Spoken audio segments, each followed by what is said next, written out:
சிவாய நம திருச்சிற்றம்பலம். நமது சிவசிவ அன்பே சிவம் அறக்கட்டளையில் பயணம் செய்யும் அனைத்து அன்பர்களுக்கும் இனியரோ வணக்கம். இன்றைய சிறப்பு விருந்தினராக வந்திருக்கும் சிவ பாலசுப்ரமணியன் ஐயா அவர்களை குருவின் சார்பாக வருகின்ற வரவேற்கிறேன். கந்த சஷ்டி சிறப்பு நிகழ்ச்சி ஐயா ஸ்டார்ட் பண்ணிக்கோங்க. சூரசம்காரம்ன்ற தலைப்புல பேச வந்திருக்கீங்க.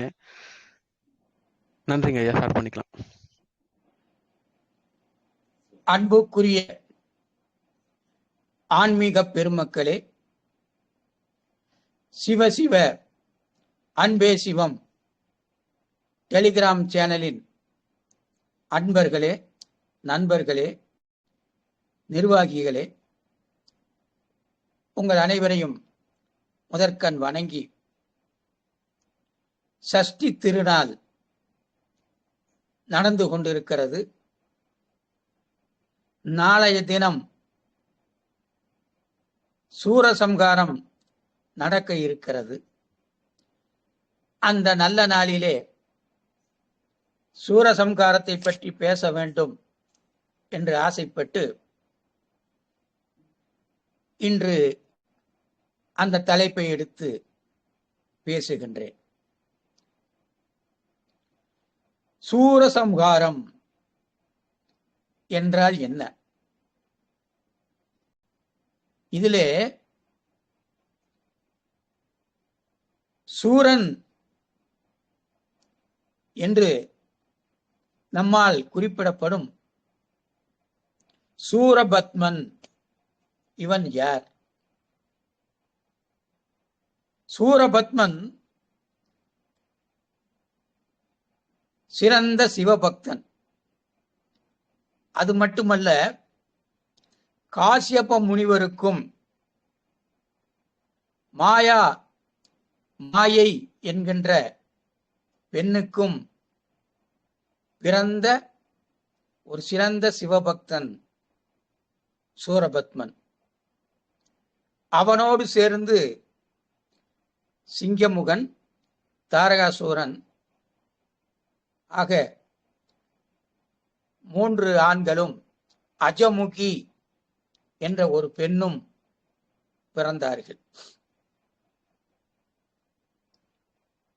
சூரபத்மனுடைய தாய் மாயை தன்னுடைய மகனை அழைத்து சிவனை நோக்கி தவம் செய்து சாகாவரம் பெற்றுக்கொள்ள முயற்சி செய் என்று சொல்லுகிறார்கள்.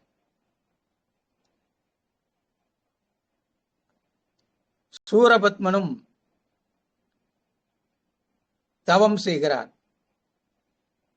தவம் என்றால் சாதாரண தவம் அல்ல, அகோர தவம் என்று சொல்லுவார்கள். அகோர தவம் என்றால் சிவன் கண்முன்னே தோன்றாவிடில் தன் உறுப்புக்களை ஒவ்வொன்றாக வெட்டி நெருப்பில் போடுவது. இப்படி சிவன் காட்சி தர தாமதமாகின்ற ஒவ்வொரு கணமும் கையையும் காலையும் வெட்டி வெட்டி நெருப்பிலே அக்னியிலே போட்டு தவம் செய்கிறான் சூரபத்மன். இறுதியில்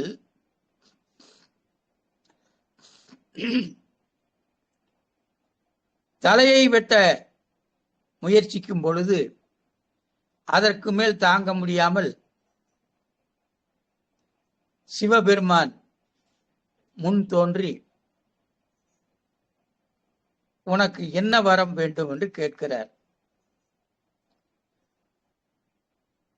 அசுரர்கள் எப்பொழுதுமே தவம் முடிந்து கேட்கின்ற அதே வரம், சாகாவரம் வேண்டும் என்று சூரபத்மன் கேட்கிறான்.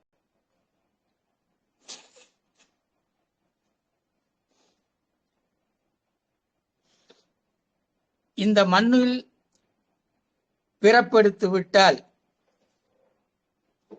இறப்பு நிர்ணயிக்கப்பட்டது. எனவே சாகாவரம் கொடுக்க முடியாது என்று சிவன் மறுத்து விடுகிறார். அப்படி என்றால் நான் கேட்கும் வரம் கொடுங்கள் என்று கேட்கிறார். என்ன வரம் கேட்டான்? ஒரு பெண்ணால் பிறந்த யாரும் தன்னை கொல்லக்கூடாது என்று வரம் கேட்டான். சிவன்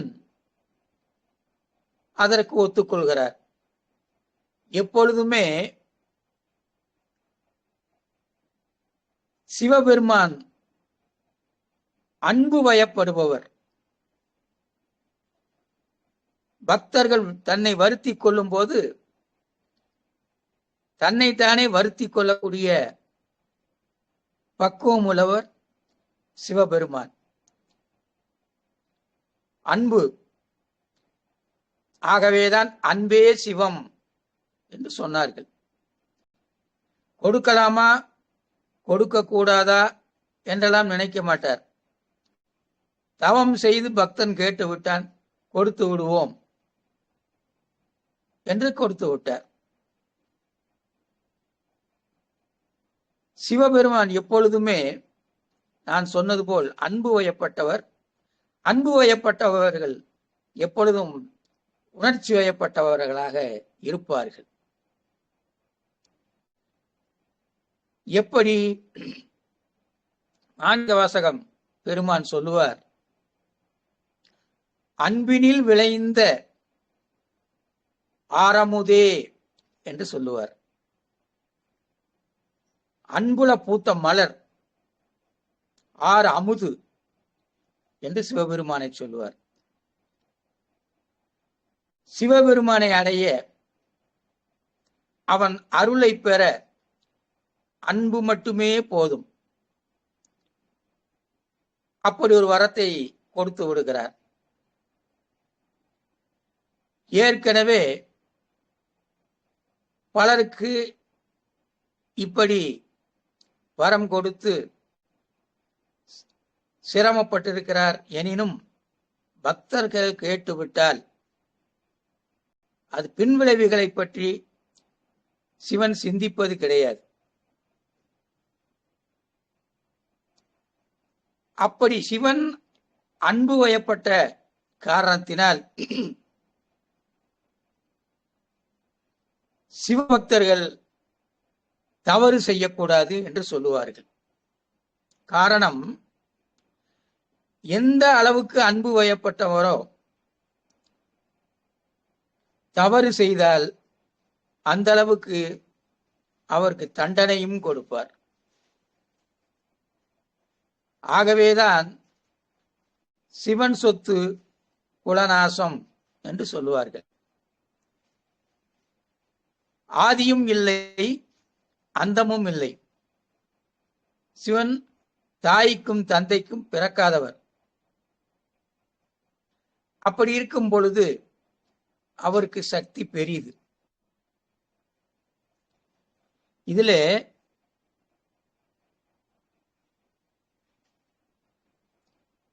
தனக்கு வரம் கிடைத்து விட்டது என்ற காரணத்தினால் சூரபத்மன் தன்னுடைய தம்பிகள் சிங்கமுகன், தாரகாசூரன் இவர்களுடன் சேர்ந்து உலகத்தை வாட்டி வதைக்கிறான். தன்னைத்தான் கொல்லவே ஆள் கிடையாது, ஒரு பெண்ணுக்கு பிறக்காதவன் என்று கேட்டுவிட்டோம், பெண் மூலம் பிறக்காமல் ஒரு பிறப்பு எப்படி நடக்கும் என்ற ஒரு ஆணவத்தில் நவகோள்களை தன் வாசப்படியாக்கி கொண்டான். தேவர்களை ஏவலர்களாக, ஏவலாளிகளாக மாற்றிக்கொண்டான். தேவ கன்னியர்களை தனக்கு பணி செய்யும்படி உத்தரவிட்டான். ரிஷிகள், முனிவர்கள் அனைவரையும் தன்னை நோக்கி பாடுமாறு செய்து விட்டான். தேவர்கள் அஞ்சி நடுங்கினர். என்ன செய்வதென்று தெரியாமல் சிவனிடம் சரணடைந்தார்கள். சிவன் யோசித்து பார்த்து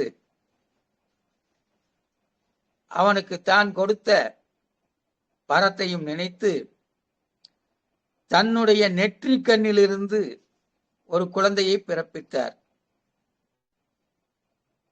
சட் என்று சொல்லுவார். சட் என்றால் 6. அந்த தீப்பொறியிலிருந்து தோன்றியவன்தான் முருகன். முருகன் தாய்க்கு பிறந்தவன் அல்ல. கருவறை புகாமலே கருவறை புகுந்த தெய்வம் யார் என்று கேட்டால் அது முருகப்பெருமான் தான்.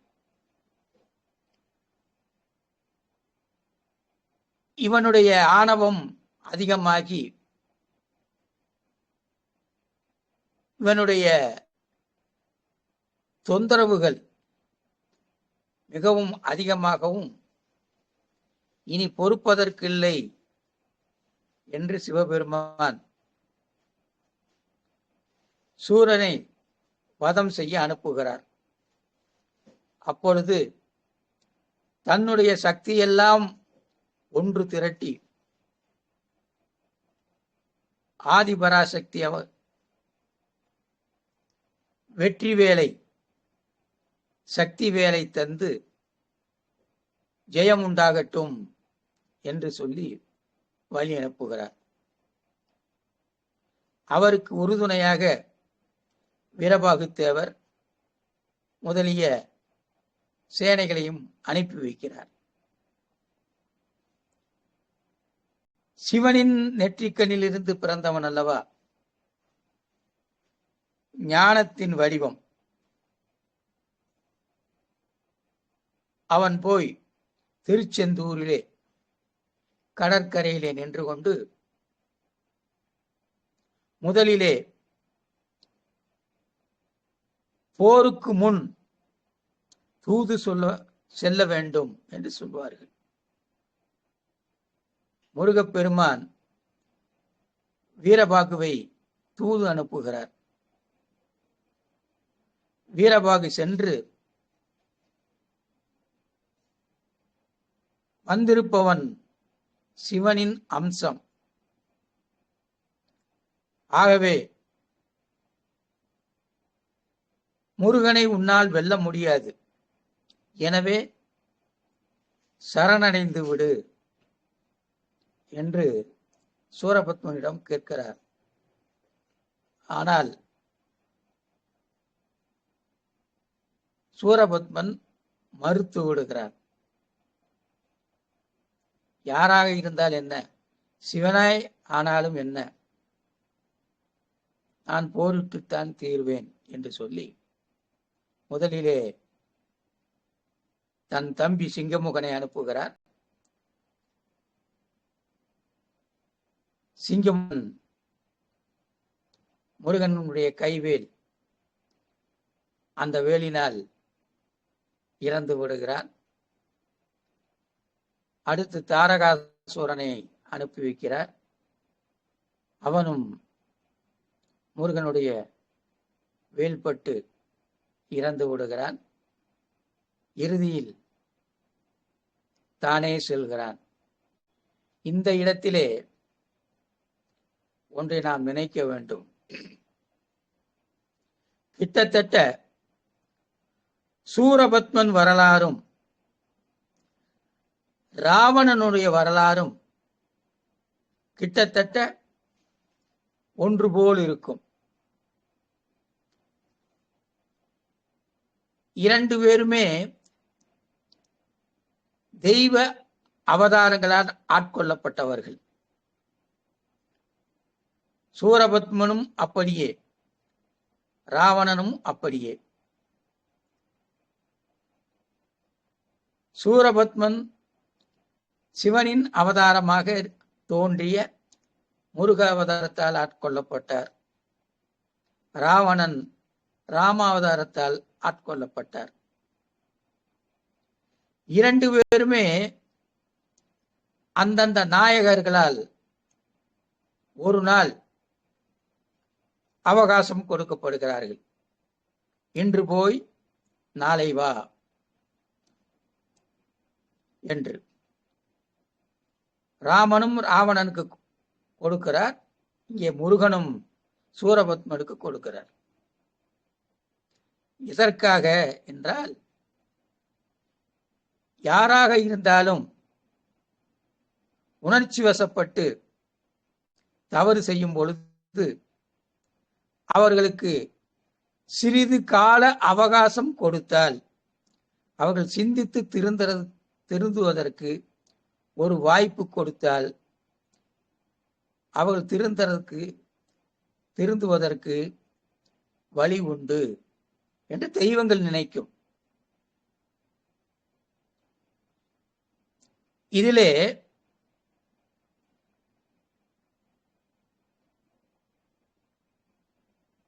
முருகனை சந்திக்கிறார் சூரபத்மன். நேற்றை பாலகன் என்று சொல்லுகிறார். ஒரு சின்ன பையன், இவனா என்னைய கொல்ல முடியும் என்று ஆணவம். இங்கே மறுபடியும் சூரபத்மனுக்கும் ராவணனுக்கும் வருகிறேன். ஆணவத்தால் கெட்டவன் சூரபத்மன், ஆசையினால் கெட்டவன் ராவணன்.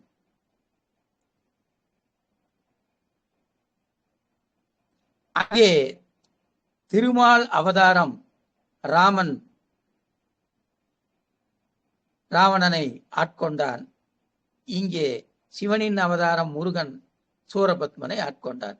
சரி, உக்கிரமாக போர் நடந்து கொண்டிருக்கிறது. அந்த நேரத்திலே சூரபத்மனுக்கு தெரிந்துவிட்டது, வந்திருப்பது சாதாரண மனிதன் அல்ல, சாதாரணமானவன் அல்ல, சிவனேதான் வந்திருக்கிறார். தனக்கு யார் வரம் கொடுத்தாரோ அந்த சிவனேதான் மகனாக வந்திருக்கிறார். இனி நம்மால் தப்பி பிழைக்க முடியாது என்று தெரிந்து கொள்கிறான். ஆனால் அப்பொழுது அவனிடம் இருந்த ஆணவம் தொலைந்து போய் தன்மானம் தலை தூக்கி நிற்கிறது.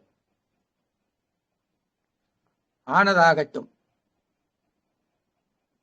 முடிந்தால் ஜெயிப்போம், முடியாவிட்டால்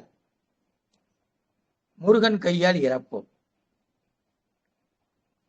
இரண்டுமே முக்தி தரக்கூடிய ஒன்றுதானே என்று சொல்லி முருகனோடு சூரபத்மன் போர் புரிகிறான். திருச்செந்தூர் கடற்கரையிலே கடல் நடுவே சூரபத்மன் ஒரு மாமரமாக உருவெடுக்கிறான். அப்படி உருவெடுக்கும் பொழுது மானசீகமாக முருகனை வேண்டுகின்றான். என்ன வேண்டுகின்றான்? முருகனால் தான் ஆட்கொள்ளப்பட வேண்டும் என்று வேண்டுகின்றான். எனவே முருகன் தன்னுடைய சக்தி வேலை எடுத்து, வெற்றி வேலை எடுத்து அந்த மாமரத்தின் மீது வீசுகிறார். அந்த மாமரம் இரண்டாக பிளக்கிறது. அந்த இரண்டு பிரிவில் ஒன்று மயிலாகவும் ஒன்று சேவலாகவும் உருமாறுகிறது. முருகன் சேவலை கொடியாகவும் மயிலை வாகனமாகவும் ஏற்றுக்கொள்கிறான். இந்த இடத்திலே ஒரு அன்பருக்கு ஒரு சந்தேகம் வந்தது. என்ன சந்தேகம்? திருமால் அவதாரம் ராமன் ராவணனை கொன்று விட்டான். ஆனால் முருகன் சூரபத்மனை கொல்லவில்லை, ஆட்கொண்டு விட்டான். இது ஏன் இப்படி? இரண்டு பேருமே சிவபக்தர்கள் தானே. ராவணனும் பெரிய சிவபக்தன்,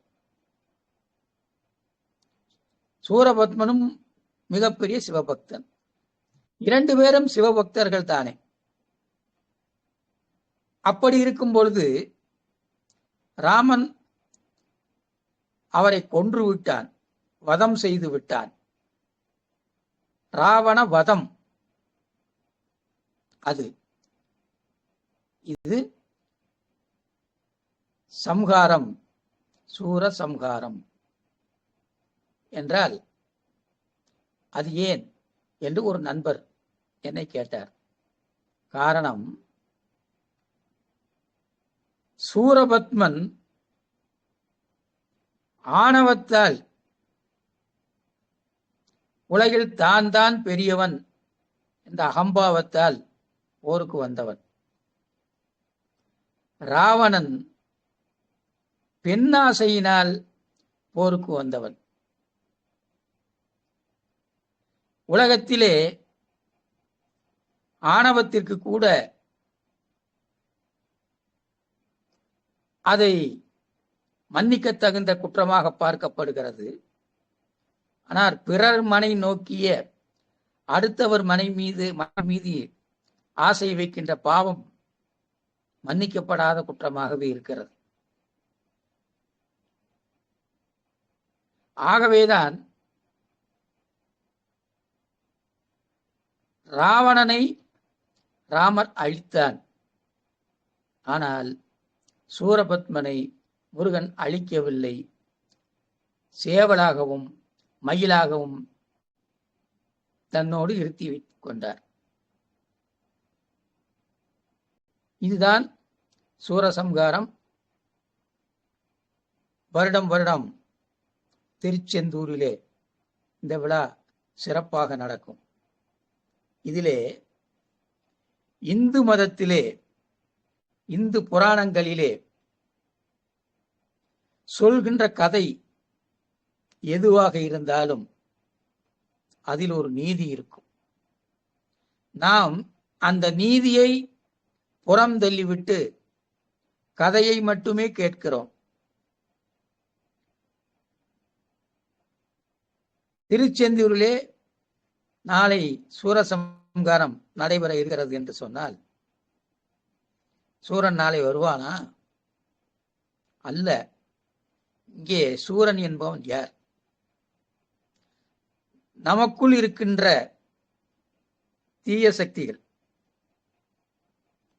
நமக்குள் இருக்கின்ற வஞ்சகம், பொய், கோபம், காமம் போன்றவைகள் தான் சூரர்கள். இங்கே அந்த தீய சக்தியை முருகனுடைய வேல் தீர்க்கிறது. எனவே திருச்செந்தூர் சென்று விட்டால் அந்த சூரசம்ஹாரம் பார்த்து விட்டு வரும்பொழுது நமக்குள்ளே இருக்கின்ற இந்த தீய சக்திகள் அழிந்துவிடும் என்பதை சொல்வதற்காகவே இன்றும் அந்த சூரசம்ஹார நிகழ்ச்சி திருச்செந்தூரிலே நடைபெறுகிறது. இது கருத்து. இந்து புராணங்கள் எந்த வரலாறை சொன்னாலும் ஒரு கருத்தோடு தான் சொல்லும். அந்த கருத்தை முதலில் உணர வேண்டும். சரி, இதிலே சிவனுடைய மகன் முருகன்.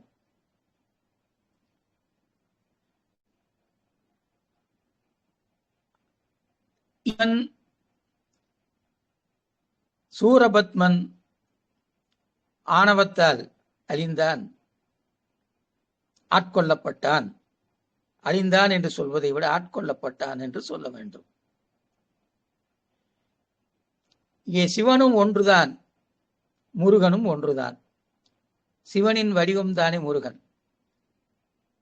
இவர்கள் இருவரும் ஞானத்தின் வடிவங்கள். சிவஞானம், இது குகஞானம். இரண்டு பேருமே ஞானத்தின் வடிவங்கள். இரண்டு பேருமே அடியவர்களுக்கு ஞானத்தை வழங்கியவர்கள். 5 வயதிலே சிவன் திருஞான சம்பந்தருக்கு ஞானம் வழங்கினார். 16 வயதிலே சுந்தரமூர்த்தி நாயனாருக்கு ஞானத்தை வழங்கினார். 60 வயதிலே திருநாவுக்கரசருக்கு ஞானம் வழங்கினார். 20 வயதிலே மாணிக்கவாசகருக்கு ஞானத்தை வழங்கினார். இப்படி ஒரு பெண்ணுக்கு ஞானம் வழங்கினார். யார் அந்த பெண்? இறைவனே அம்மா என்று அழைத்த காரைக்கால் அம்மையார். இறைவனுக்கு தனக்கு தாய் இல்லை என்ற குறை வெகு காலம் இருந்ததாம். அந்த குறையை நீக்க அவதாரம் எடுத்தவர் காரைக்கால் அம்மையார். ஆகவேதான் அம்மா என்று அழைத்தாராம். அப்பா என்று அழைப்பதற்கு ஒரு ஆள் இல்லையே என்று ஏங்கினாராம். அதற்காக அவதாரம் எடுத்தவர் தான் கண்ணப்பா நாயனார். கண்ணப்பா நில் என்று சொன்னார். இறைவனுக்கே தாயான அந்த பெண்ணுக்கு ஞானம் கொடுத்தார். கிழவிக்கு ஞானம் யார்? முருகன் கொடுத்தார். யார் அந்த கிழவி? ஔவையார்.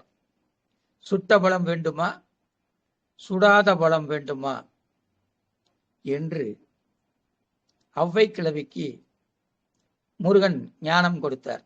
நான் முதலிலே சொன்னது போல் சிவனும் ஒன்றுதான், முருகனும் ஒன்றுதான். சிவனுள்ளே முருகன் அடக்கம், முருகனுள்ளே சிவன் அடக்கம். அதனால்தான் சிவகுருநாதன் என்று முருகனை அழைப்பார்கள். அப்பனுக்கே பாடம் சொன்னவன் அல்லவா சுவாமி மலையிலே. 2 பேரும் 2 சக்திகளும் ஒன்றுதான். அங்கே சிவனில் பாதியாக அன்னை பராசக்தி இருக்கிறார். இங்கே முருகனிடம் வேளாக இருக்கிறார். ஆக அது சிவசக்தி ஸ்வரூபம், இதுவும் சிவசக்தி ஸ்வரூபம்.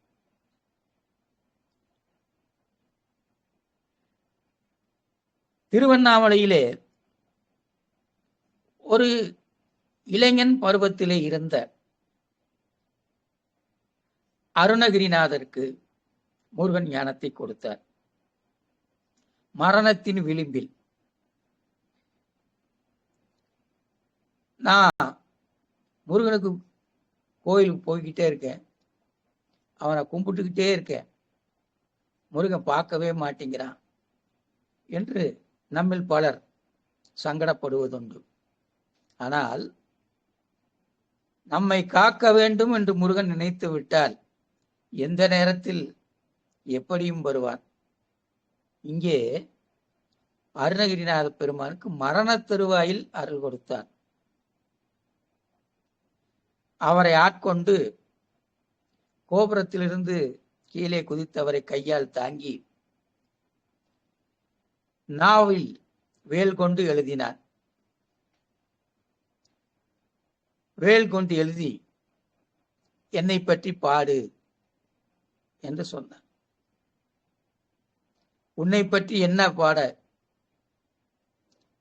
என்று அருணகிரிநாதர் கேட்கின்ற பொழுது முத்தை தருவ பத்தி திருநகை என்று பாடு என்று சொன்னார். உடனே அருணகிரி பெருமான் முத்தை திருவத்தி திருநகை அத்திக்கிரை சக்தி சிரவண முக்திக்கு ஒரு வித்துக்கூறு வரை என ஓதும் என்ற திருப்புகழை பாடினார். அடுத்தபடியாக சிறு வயதிலே ஞானம் பெற்றவர் வள்ளல் பெருமானும் ஒருவர். நான் முதலிலே சொன்னேன் அல்லவா, முருகன் எங்கிருந்து வேண்டுமானாலும் எப்படி வேண்டுமானாலும் அருள் கொடுப்பான். வள்ளல் பெருமானுக்கு கண்ணாடியிலே திருச்செந்தூர் ஆண்டவன் காட்சி கொடுத்து அவருக்கு அருள் கொடுத்தான். காணுமிடமெல்லாம் கந்தன். அப்படி கந்தன் அருள் பெற்றவர் வள்ளல் பெருமான். இதனால் முருகனை வணங்கினால் நமக்கு என்ன கிடைக்கும்? சூரனுக்கு கிடைத்தது மோட்சம். நம் வாழ்வின் கடைசி காலத்தில் நமக்கு அந்தந்த வயதிற்கு உண்டான நலன்கள் முருகனாரால் நமக்கு கிடைக்கும். கற்கின்ற வயதிலே கல்வி சிறக்கும். கல்யாண வயதிலே கல்யாணம் நடக்கும். குழந்தை பேர் கிடைக்கின்ற வயதிலே குழந்தை பேர் கிடைக்கும். மக்கள் வளர்ந்த பிறகு அவர்களுக்கு திருமணம் நடக்கும். திருமணம் நடந்த பிறகு அவருக்கு பிள்ளை பேறு கிடைக்கும். வயதான காலத்தில் ஞானம் கிடைக்கும். உடற்பிணி, மனப்பிணி அனைத்தும் முருகனருளால் விலகிவிடும். முருகா முருகா என்று நினைத்தால் எந்த நேரமாக இருந்தாலும் எந்த இடமாக இருந்தாலும் முருகன் வந்து அருள் கொடுப்பான்.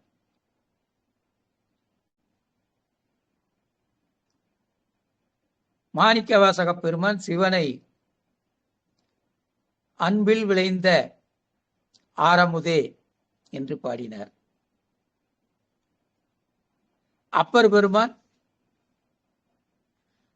மாசில் வீணையும் மாலை மதியமும் வீசு தென்றலும் வீங்கிலவேனிலும் மூசு வண்டரை பொய்கையும் போன்றதே ஈசன் இந்த இணையடி நிழலே என்று பாடினார். திருஞான சம்பந்த பெருமான் காதலாகி கசிந்து கண்ணீர் மல்கி ஓதுவார்த்தமை நன்னெறிக்கு உய்ப்பது வேதம் நான்கினோ மெய்ப்பொருள்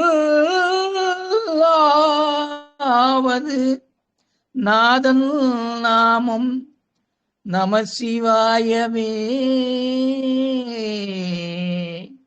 நாதன் நாமம் நம சிவாயவே, நம சிவாயவே, நம சிவாயவே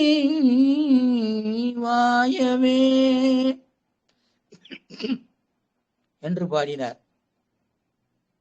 சுந்தரமூர்த்தி நாயனார் பித்தா பிறை சூடி பெருமானே அருளாளா எத்தான் மறவாதே நினைக்கின்றேன் மனத்துன்னை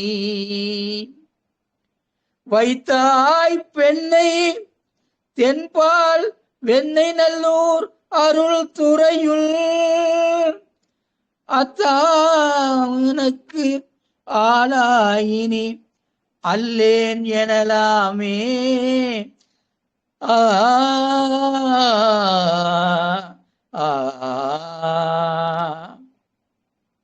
என்று பாடினார். அருணகிரி பெருமான் ஆடும் பரிவேல் அணி சேவல் என பாடும் பணியே பணியாய் அருள்வாய் தேடும் கயமாமுகனை செருவில் சாடும் தனியானை சகோதரனே உல்லாச நிராகுல யோகவித சல்லாப வினோதனும் நீயலையோ எல்லா மறையில் நிலந்த நலம் சொல்லாய் முருகா சுரபூபதியே. உருவாய் அருவாய் உளதாய் இளதாய் மறுவாய் மலராய் மணியாய் ஒளியாய் கருவாய் உயிராய் கதியாய் விதியாய் குருவாய் வருவாய் அருள்வாய் குகனே என்று பாடினார். செம்மான் மகளை திருடும் திருடன் பெம்மான் முருகன் பிறவான் இரவான். பெம்மான் முருகன் பிறவான் இரவான். காரணம், ஒளியிலிருந்து பிறந்தவன், 6 நெருப்பிலிருந்து தோன்றியவன். அந்த 6 நெருப்பிலிருந்து தோன்றிய முருகன் சரவண பொய்கையிலே 6 தாமரை மலர்களிலே 6 குழந்தையாக உருவெடுத்தார். அப்பொழுது 6 கார்த்திகை பெண்கள் அந்த குழந்தையை வளர்த்தார்கள்.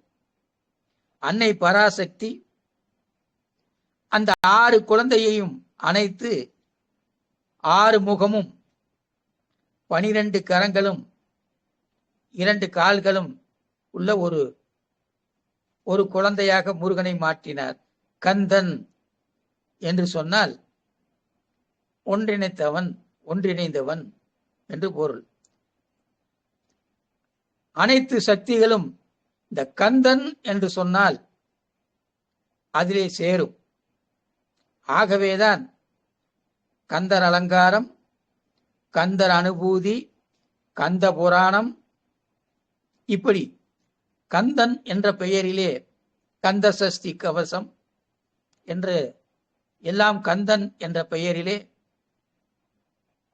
இந்த பாடல்கள் எல்லாம் பாடப்பட்டது. காரணம், ஆதிபராசக்தியால் அரவணைக்கப்பட்டு 6 உருவும் ஓர் உருவாக ஆனவன் ஆறுமுகப் பெருமான் முருகன். ஆகவே கந்த பெருமான் நமக்கு சொந்த பெருமான். அப்படிப்பட்ட அந்த முருகனை வணங்கினால் முருகன் கைவேல் நம்மை காக்கும். வந்த வினையும் வருகின்ற வல்வினையும் கந்தன் என்று சொல்ல கலங்குமே. செந்தில் நகர் சேவகா என்று திருநீறு அணிவார்க்கு மேவ வாராதே வினை என்று சொல்லுவார்கள். கந்தா என்று சொன்னால் இந்தா என்று அருள், அந்த வெற்றிவேல் முன் வந்து அருள் நமக்கு கொடுக்கும். ஆகவேதான் வேல்முருகன், அந்த வேல்முருகன் கால் பிடித்தால் எல்லா நலங்களும் நமக்கு கிடைக்கும். ஆகவேதான் எல்லா தெய்வங்களுக்கும் அருள் உண்டு, எல்லா தெய்வங்களுக்கும் சக்தி உண்டு. இருந்தாலும் துள்ளி வருகுது வேல் என்று சொல்லுவார் பாரதியார். காரணம், அன்பருக்கு பக்தருக்கு ஒரு துன்பம் வருகிறது என்றால் முதலிலே வேல் துள்ளி வருமாம். ஆகவேதான் பாரதியார் துள்ளி வருகுது வேல் என்று பாடினார். ஆக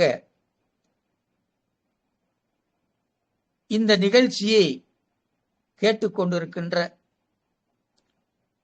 ஆன்மீக பெருமக்கள் அனைவருக்கும் முருகனும் முருகனுடைய வேலும் எந்த இடமாக இருந்தாலும் நமக்கு அருள் கொடுக்கும். எந்த முகம் போனாலும் தங்க முகமாக என்று சொல்லுவார்கள். முருகனை அதிகாலையில் எழுந்து நீராடி முருகா என்று நெற்றியிலே திருநீறு வைத்துவிட்டு நாம் செல்லுகின்ற காரியங்கள் வெற்றியடைய வேண்டும் என்று வேல்முருகனை வணங்கிவிட்டு சென்றால் அந்த காரியங்கள் தடையின்றி நடக்கும். முருகனை மனதார நினைத்தால் போதும். சரண கமலாலயத்தை அரை நிமிஷ நேரம் மட்டில் தவமுறை தியானம் வை என்றுதான் அருணகிரி பெருமான் சொன்னார். ஒரு நிமிடமாக இருந்தாலும் போதும். உள்ளார்ந்த விதமாக நாம் முருகனையும் சிவனையும் சக்தியையும் பெருமாளையும் நமக்கு எந்த தெய்வங்களை இஷ்ட தெய்வமாக வணங்குகின்றோமோ அந்த தெய்வங்களை வணங்க வேண்டும். குறிப்பாக நமது குலதெய்வத்தை வணங்க வேண்டும். குலதெய்வம் என்பது நம் கூடவே இருப்பது. நமது சுவாச காற்றை போல நம்முடனே இருப்பது, நம் மனங்களில் இருப்பது, நம் மனைகளில் இருப்பது குலதெய்வம். இந்த குலதெய்வத்தையும் மனதார வணங்கிவிட்டு நாம் செல்கின்ற காரியங்களுக்கு சென்றால் எண்ணிய காரியங்கள் ஈடேறும். எடுத்தவை நல்லதாக நடக்கும். புண்ணியங்கள் கூடும். மன தைரியம் உருவாகும். போகின்ற காரியங்கள் லாபங்களாக நடக்கும். தெய்வமே கதி என்று இருக்க வேண்டும். இறைவனை நீதான் என்று சரணடைய வேண்டும். மகாபாரதத்திலே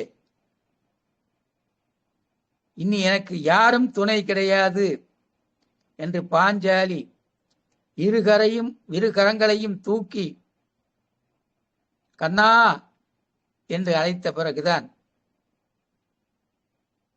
அவருடைய இன்னல்கள் தீர்ந்தது. சரணாகதி தத்துவம். சரணை அடைந்து விட வேண்டும். நாம் தெய்வங்களை வணங்கப் போகும் பொழுது நமக்குள் நாம் மிகப்பெரிய கோடீஸ்வரன் என்றோ மிக படித்தவர்கள் என்றோ இல்லை மிக மிக பெரிய அறிவாளிகள் என்றோ விஞ்ஞானிகள் என்றோ எந்த எண்ணமும் இருக்கக்கூடாது. நீயே கதி, நீயே சரணாகதி என்று தெய்வங்களை சரணடைந்து விட்டால் அந்த தெய்வம் நாம் ஓரடி எடுத்து வைத்தால் தெய்வம் நம்மை நோக்கி 100 அடி எடுத்து வைக்கும். அந்த தெய்வங்கள் நம்மை காக்கும். துன்பமே இயற்கை என்ற சொல்லை மறந்திடுவோம். இன்பமே வேண்டும் என்றால் யாவும் அவள் தருவாள் என்று பாரதி சொல்லுவார். மனிதனாய் பிறந்த நமக்கு எத்தனையோ துன்பங்கள் நாம் அனுபவித்துக் கொண்டிருக்கிறோம். அந்த துன்பங்கள் நீங்க வேண்டும் என்று சொன்னால் தெய்வங்களை வணங்குவோம். அது சிவனாக இருக்கலாம், முருகனாக இருக்கலாம், ராமனாக இருக்கலாம், ஆஞ்சநேயராக இருக்கலாம், நமது குலதெய்வமாகவும் இருக்கலாம். எந்த தெய்வமாக இருந்தாலும் சரி மனதார இறைவனை விரும்பி வேண்டி முடிந்தால் நம்மால் பிறருக்கு உதவ முடிந்தால் உதவி செய்வோம். அன்னதானம் செய்வோம். 1000 பேருக்கு செய்ய வேண்டும் என்பதல்ல, ஒருவருக்கு செய்தாலும் உள்ள சுத்தியோடு செய்வோம். அன்னதானம் செய்தால் மட்டுமே என்னதானம் கொடுத்தாலும் மனிதனுக்கு திருப்தியாகாது. ஆனால் அன்னதானம் கொடுத்தால் மட்டும்தான் திருப்தியாகும். ஒரு மனிதனுக்கு எத்தனை பணம் கொடுத்தாலும் போதாது என்றுதான் சொல்லுவான். ஆனால் அன்னதானம் கொடுக்கும் பொழுது ஓரளவுக்கு மேல் ஒரு மனிதனால் சாப்பிட முடியாது. அவன் மனம் நிறைவாகிவிடும். ஆகவே கோவிலுக்கு செல்வோம், முடிந்தவரை அன்னதானம் செய்வோம், கல்வி தானம் செய்வோம், மாங்கல்ய தானம். மாங்கல்ய தானம் என்றால் என்ன? ஏழை பெண்களுக்கு திருமணம் செய்து வைப்போம். இப்படி நம்மால் முடிந்த அளவு அறப்பணிகள் செய்து, அருட்பணிகள் செய்து இறைவனை வணங்கி வந்தால் நடப்பதெல்லாம் நல்லதாகவே நடக்கும். எண்ணியது எண்ணியாங்கு ஈடேறும் என்று சொல்லி இந்த அளவிலே என்னுடைய இன்றைய தலைப்பை நிறைவு செய்ய ஆசைப்படுகிறேன். இங்கு வந்து கேட்ட அனைவருக்கும் எல்லா நலங்களும் எல்லா வளங்களும் வாய்க்கட்டும் என்று எம்பெருமான் முருகப்பெருமானை வேண்டி, ஆறிரு தடந்தோள் வாழ்க, அறுமுகம் வாழ்க, வெற்பை கூறுசை தனிவேல் வாழ்க, குக்குடம் வாழ்க, செவ்வேல் ஏறிய மங்கை வாழ்க, யானை தன் அணங்கு வாழ்க, மாறிலா வள்ளி வாழ்க, வாழ்க சீர் அடியாரெல்லாம், வாழ்க சீர் அடியாரெல்லாம், வாழ்க சீர் அடியாரெல்லாம், வான்மிகில் வளாது பெய்க, மறிவளம் சுரக்க, மன்னன் கோன்முறை அரசு செய்க, குறைவிலாது உயிர்கள் வாழ்க, நான்மறை அறங்கள் ஓங்க, நற்றவம் வேள்வி மல்க, மேன்மை கொள் சைவ நீதி விளங்குக உலகம் எல்லாம் என்று சொல்லி, எல்லாம் வல்ல இறைவன் எல்லோருக்கும் எல்லா வளத்தையும் நலத்தையும் அருளட்டும் என்று சொல்லி என்னுடைய உரைக்கு திரையிடுகிறேன். நன்றி, வணக்கம். முருகா சரணம், முருகா சரணம், முருகா சரணம். பாலகிருஷ்ணன். நன்றி நன்றி, ரொம்ப நல்லா இருந்தது, ரொம்ப அற்புதமா பேசியிருந்தீங்க. Thank you so much. நிறைய விஷயத்த ஏன்னா இந்த காலகட்டத்துல எல்லாருக்குமே தேவைப்படுற விஷயம். அப்படி இருக்கும்போது நம்ம இந்த விஷயம்லாம் சூரசம்காரம்னா போய் அங்க நின்று வீடியோ எடுக்கலாமா, ரீல்ஸ் போடலாமா, இப்படி ஓடிட்டு இருக்கு. ஸோ அப்படி இருக்கும்போது மக்களுக்கான தேவையான விஷயத்த ரொம்ப அற்புதமா எந்த அளவுக்கு வெளிப்படைத்தன்மையா கொடுக்கணுமோ அந்த அளவுக்கு சிறப்பா செஞ்சிருக்கிறீங்க. நன்றி. எப்படி சொல்றதுன்னு தெரியல, அவ்வளவு விஷயம் இருக்கு உள்ள. நம்ம வெளிப்பார்வையா பாக்குறது ஈஸி, உள்ள இருந்து பாக்குற விஷயம் நிறைய. நன்றிங்க, முடிச்சுக்கலாம். ஓகே, நன்றி. நான் வெளியில போறேன்.